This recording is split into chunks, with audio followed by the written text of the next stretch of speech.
All right, so we'll go ahead and get started and thank everyone for coming. As you can see on your screen, you've got the very famous Mark Kislingbury, very much Steno royalty. We're going to talk about how he got started, like all these contests, world record, your school. Maybe you could just start a little bit of telling us how you got interested in court reporting and captioning to begin with. Yes, I was I believe a junior in high school, and I was taking a shorthand class, and reg shorthand. And there were 12 of us, me and 11 girls. And by the end of the semester, there were only 3 of us left, which is typical of shorthand. And one day, a rep came from the local court reporting school and put down on the desk an olive green court reporting machine with shiny black keys. And I was just drawn to it. I thought it was so beautiful and so mysterious, that machine. And then when the lady explained what court reporting was, which I wasn't really familiar with, and how you could make good money and work in a courtroom, and you have to read back, you have to get down every word, and that schooling was only 2 years, was really amazing, because I always hated doing homework and things like that, and so I wasn't looking forward to 4 years of college constantly doing homework. But court reporting, I thought, oh, I would love doing that. And so I think that was God's way of getting me into it. And so I went to the court reporting school, and I just loved it and have never turned back since. And the rest is history. Yeah, and as far as how I got into captioning, when I first started court reporting, when I went to school, it was August of 1981 that I went to school. And we were the first class, they told us, that would learn to use the computer. And so they had the Baron Solo system there. Baron Data was the company that had the best court reporting software. And so they had a dictionary there, and they taught us some how to use the computer, and they had also just modified their theory to be computer compatible. And the court reporting teachers there did it themselves. And so we did learn computer compatible, but the good news was we didn't have to put our endings in separate strokes and stuff like that. We just learned fairly conflict-free, because the asterisk solved a lot of those problems. And so I enjoyed learning to use the computer. When I graduated, I actually didn't graduate. I had a few months left of academics, and I accepted a job in Texas, so I just left and passed the Texas CSR. So when I got to Houston, I got onto the computer as quickly as the boss would let me. And when I got on the computer and used the school dictionary, there were only about 1,200 or so entries in my dictionary. And Wow. So the first job I took, almost everything was an untranslate. And that meant it took me a long time to edit my transcripts. But from the beginning, I wanted to write on that court reporting machine, and I wanted to hook it up to a computer so that a second later the words would come up, and people would watch me write, and hopefully I would do a good job. And that's what I wanted to do. I wanted to make extra money by doing real time. And so from the time I was a new reporter, I worked hard on my dictionary, which most reporters didn't do. And so to this day now, I actually have over 700,000 entries in my dictionary. Wow. And I've been building it my whole career. And so as soon as I was able to caption, I began doing captioning, and I did real time, and I've never turned back from that point. I just love it. So you mentioned that you wanted to do real time right away. There's so many students and reporters who are hesitant, scared to do real time. So you just jumped right in and did it. What kind of advice would you give for anybody who seems to be a little scared or hesitant?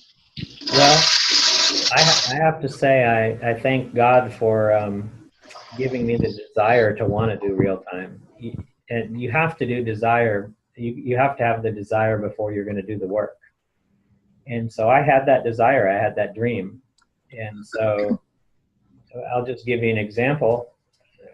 So I had a dream that maybe I would write real time in front of people, and it might be difficult, and they say, wow, you did a great job. That's what I wanted.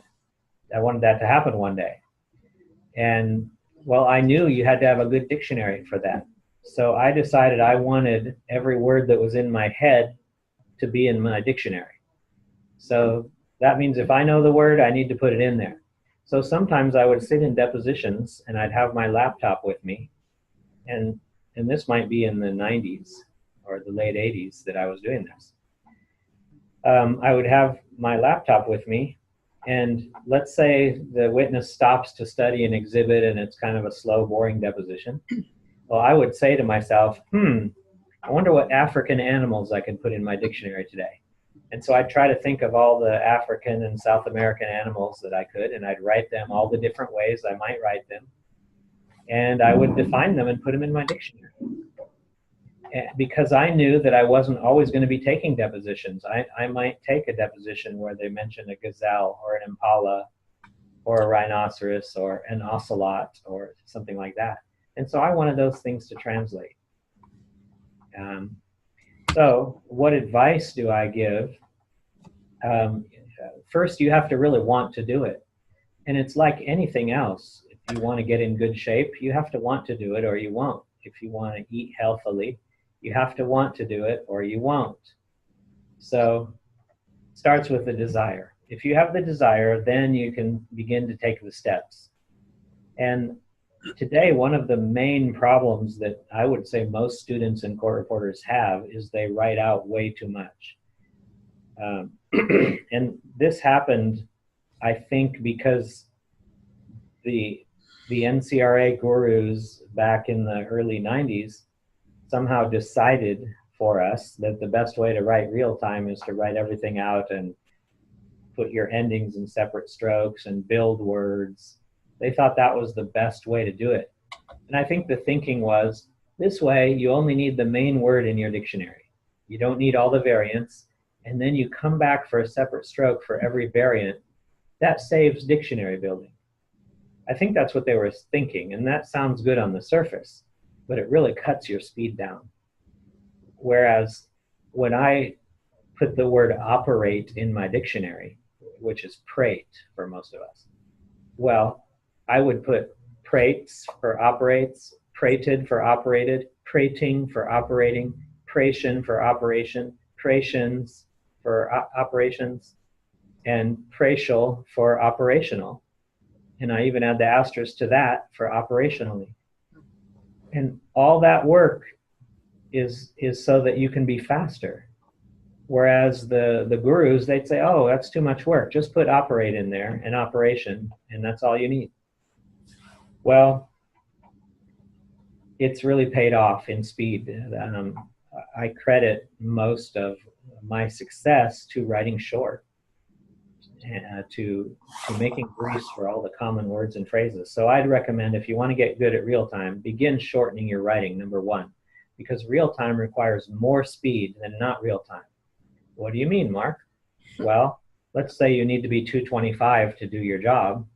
You can barely get by at 225 and you get most things, but it's kind of messy and you transcribe it. Well, what if they need you to do real time and write 225? Well, now it has to be very clean. So to be clean at 225, you better have probably top speed of 260. So you need to have much more speed if you're going to do real time. Especially broadcast captioning is so fast, and they can talk about anything under the sun. So everyone says, oh, I want to be a captioner. I want to sit home and wear my bunny slippers and work from home. Well, captioning, broadcast captioning from home is the NBA of court reporting. It is the hardest thing. It's both the fastest, and you've got to have a great dictionary, and you have to write beautifully. So it's no small thing to say, I think I want a caption. I'm not trying to scare you away from it. I'm just saying you've got to want it, and then you've got to take the steps by shortening your writing quite a bit and by building your dictionary. And then I suggest also that you do a regimen of speed practice every day, whether it's in my Magnum Steno Club or whether you do it on tapes or some other website. You need to practice speed every day to constantly push yourself. So those are the basics to getting good at real time: shortening your writing, building a good dictionary, and really working on speed. And that is the best way to get into real time. Now, Laura, do you want to read the chat questions yourself, I will. or should I put on my glasses and read them? I can, either way, whatever's easiest for you. If you do it, it would be better for me, I think. So there is just, Because I do see there were some chat questions. yeah, there's a question that says, in school, everything is divided by upper and lower speeds, and lower speeds can't hear the speaker because you're not at that point yet. Lower speeds don't need four voice because you're not there yet. Do you feel like this is true, or can you fill your head too much or do too much too early? So I think the question is, should you be doing everything when you're in lower speeds, such as four voice or et cetera, or should you wait till you're in upper speeds? I think it's okay to wait till upper speeds for four voice. You want to get your Q&A down really well. And so once you have your Q&A down very well, then you can start adding other speakers. I don't think that's a problem. Okay. Now, in that vein of writing short and writing for real time, you have the Magnum Steno Club, and you have your Mark Kislingbury Academy of Court Reporting, I believe it's called. What motivated you or prompted you to start those two things? To start the Magnum Steno Club and what? Your school. So I started the Magnum Steno Club because I wanted a good place for people to practice, for court reporters and students to be able to get better. I wanted to share what I had discovered about court reporting that helped me, and I wanted to share it with other people. And those two things were mainly shorten your writing, don't write everything out. And secondly, practice at high speeds. I've backed off the high speed practice a little bit by modifying it to start at a speed that's above where you can write, but you can keep up with it. It's just too messy. And then do the same take, but slow it down, say 5% every time. Keep going down 5% or 3% is what I'm doing. And you end up doing the take 6-7 times.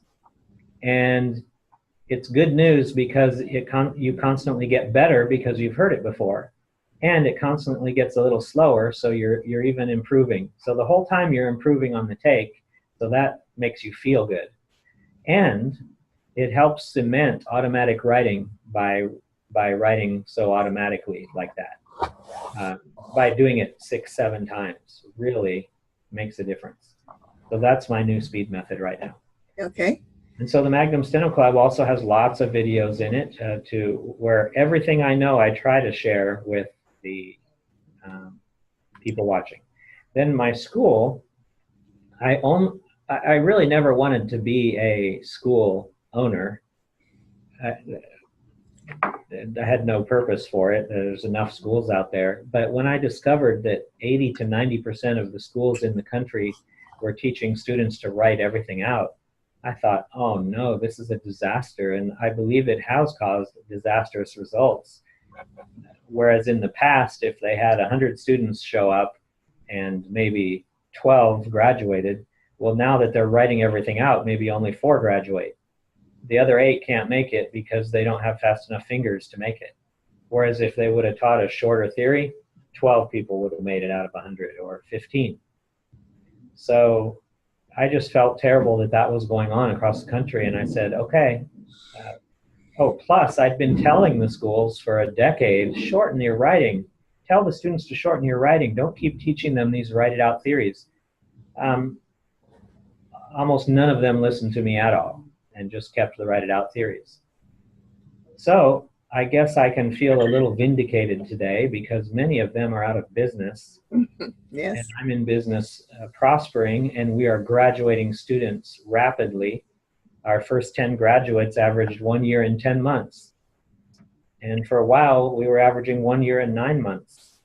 And so the students who can do it and who are really motivated and hardworking, they get out anywhere between 2 years and 2 months and less is what all of them have graduated in, the first 10 graduates. So that's why I'm in the school business, because the other schools aren't doing the job. It's not getting done. If tomorrow a whole bunch of schools all started using either my theory or a short theory, it's possible I may end up phasing out my school and moving into something else. But right now I'm serving a need, and there's hardly any short writing schools out there. There's a couple of questions here. One is, I'm just starting school next Tuesday. When would be a good point to look into joining the Magnum Steno Club? I would wait until you're at about 80 to 100 words a minute, because you've got to be able to slow down the videos. I've got a lot of fast videos in there, and you'd need to slow them down. So I'd say wait till you're finished with theory and you're at about 100 words a minute, let's say. Then it's a great time to join. And there's another question. How hard of a transition would it be to move from a stroke-intensive theory school for 2 years to your school? And she says, I should add, I'm over 50. So that's her question. I think it means she's been in school 2 years in a stroke-intensive school. Well, I suppose it depends what speed you're at. But either way, no matter what speed you're at, I would say you do need to shorten your writing, and you just have to do that slowly but surely. You can't do that overnight, but you also should start anyway. You evolve into a shorter writer. I would say it's a little bit like if somebody is very unhealthy, you're eating unhealthily and you don't exercise, you would slowly begin to eat better and slowly begin to exercise, and you will see excellent results. You'll see results immediately, small results, and over a period of 6 months to a year, you'll be an entirely different person by doing that. And it's the same with shortening your writing. You just have to start, and you've got to work on those new things that you're putting in, because you've got to replace the old way of writing with the new way of writing. You've got to replace that. So that's what I would recommend you do, regardless of your age. If you're already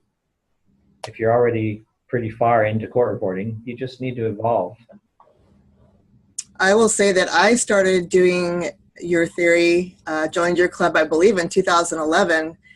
And I know that after about a month of changing the way I write, one time I looked over at the words per minute monitor, and it was over 300, and I was still getting it. And I wasn't killing, my arms weren't hurting. It was a spurt. It was just a little spurt. But so I can attest to what he just said. It's very true. You take a few things, you change them, and then you keep going, and you change more, and you change more. And eventually, when I write in the room with other people sometimes, or I go to schools and write with students, they're going like this, and I'm just writing like this now. So yes, that's right. He's right. You evolve. Your fingers move more slowly, don't they? Yes. And you're still getting it. So I would say if you guys can join the Magnum Steno Club, you would have great benefit. There's a lot of information there. There's a lot of little lessons about right-hand phrase enders, and that's going to make all the difference to you. I wanted to ask you another question, though, about your world record. So you are in the Guinness Book of World Records, and I believe, are you going to attempt another record this year? I've been saying for the past 4 or 5 years that I'm going to break my record, and I haven't actually done it yet, but I assure you I'm going to try. It's just a matter of when. I'm on the verge of it, and so it's just a matter of when and where. So I'd say chances of this year, there's a chance that I could do it this year. Someone other than MCRA told me they'd be willing to sponsor it, so that's a new development. Oh, good. I've been wanting to do it at, say, a school. Mm-hmm. Yes. Yeah, so I definitely believe I can do it, even though I'm getting older. I haven't lost any skill whatsoever. I'm at the highest of my skills, pretty much. So I'm going to go for 370 and break my own record.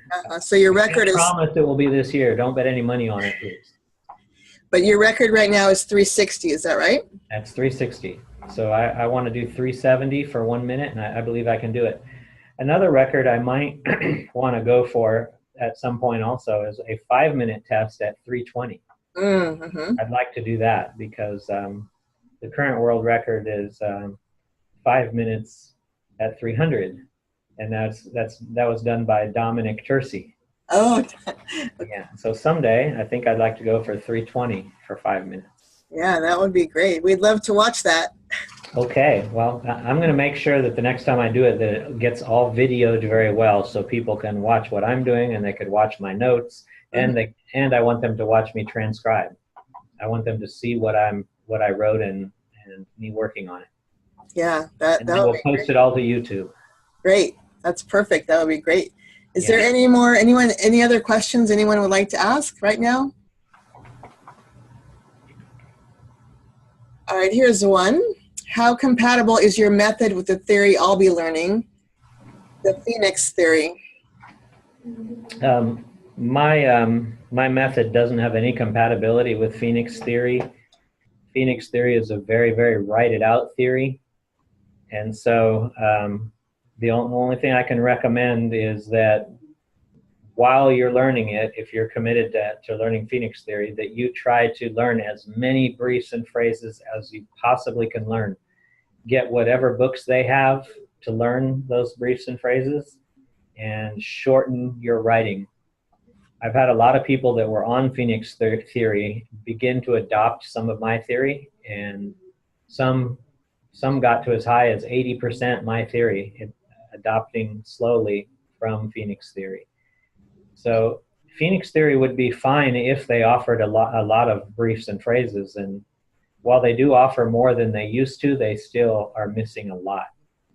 So I just urge you to shorten your writing with it. And Jennifer, I believe you're the one who's about to start school. You might want to rethink what school you're going to start after hearing this. Yeah, I mean, that's a big decision, because why have to relearn? No. Definitely. I was lucky in my school back in the 80s. I had a lot of phrases, a lot of briefs. So I think we were luckier back then than they are now. Yes, and I didn't mention this, but I was very lucky that the school I went to offered us lots of briefs and phrases. So I did not even learn a write-it-out theory. We were encouraged to learn lots of briefs and phrases, and we could put all our endings where possible in the same stroke. Like operated, operating, operator, operators, operates. All in the same stroke, one stroke. Yeah. I consider myself very lucky and very fortunate. If I had learned to write it out, I would have had to completely modify everything and evolve. Do you know what theory is closest? I'm thinking closest to yours. And then she asked. Stinnett is not far away, to be honest. The only problem with Stinnett is, as it's taught today, it doesn't offer many briefs and phrases. And I know that because I've talked to probably hundreds of students and on Stinnett, and they write everything out. But Stinnett has a book called Professional Real-Time Dictionary. And in that Professional Real-Time Dictionary, they have tons of briefs and phrases. So if you would just learn those briefs and phrases, you might have to do it outside of school or do it on your own. But if you would just learn those and not put your endings separately, put them in the same stroke, Stinnett would be fine. And mine is fairly close to Stinnett. We only differ in a couple areas, and it's not a big deal. But again, I'll repeat, as it's taught in schools, they are not showing the students the briefs and phrases. They're not encouraging them to learn them, and they're telling them to put your inflected endings in separate strokes. So as it's not taught a good way. It's taught to write out. Do you think there are advantages or disadvantages for attending online versus brick and mortar schools? Well, I would say it depends on the person. I would say if you're going to do online, you probably need to be even more determined and even more disciplined than going to a school. Some people know they can't do that and they're not disciplined enough, so they show up at a school. But I find that there are people that show up at school that aren't even disciplined, and they have attendance problems, or they don't study very hard. And I've had people online who are super dedicated, and they are there every day. And I just met last night a young lady who's the daughter of a local court reporter here, and she's taking my school online, but she's going at her own pace with it. And she's practicing 6 hours a day on weekdays and probably 3 hours a day on weekends. And she's just about to finish theory, and she's over 100 words a minute, which it's pretty rare. Only my graduates, my quick graduates, all were over 100 words a minute at the end of theory. Most students don't work as hard as she's working. If you work really hard, you can get out quickly. Do you have any advice for stuck students? The person who wrote this says she's starting to shorten her writing, missing 120 words per minute tests since December by 5 or less. Well, it does sound like you're close. Usually when you get stuck, you need to change the way you're practicing somehow. What you're currently doing or what you did to get to that point isn't working. I'd suggest you email me if you want, or just email me and ask for a free trial to the Magnum Steno Club, and watch the instructional videos that the letter tells you to watch, and you'll probably realize the way you're practicing is not ideal. And so once you fix the way you're practicing to the one I described here, which is start a little fast, like you're at 120, so you might start at 140, and then do the same take again, 5% slower or 3% slower. And how do you slow it down like that? There's a free tool on Google Chrome called Video Speed Controller. And if you get that video speed controller, it doesn't cost anything. You just install it on Chrome. Then you have to go into the settings and tell it you want it to change 5% every time you slow it down, or 3%. Change those settings, and then any video you play, you can speed up and slow down by that percentage. And it is so good. How many speed tests do you think students should receive in school per week to continue progressing?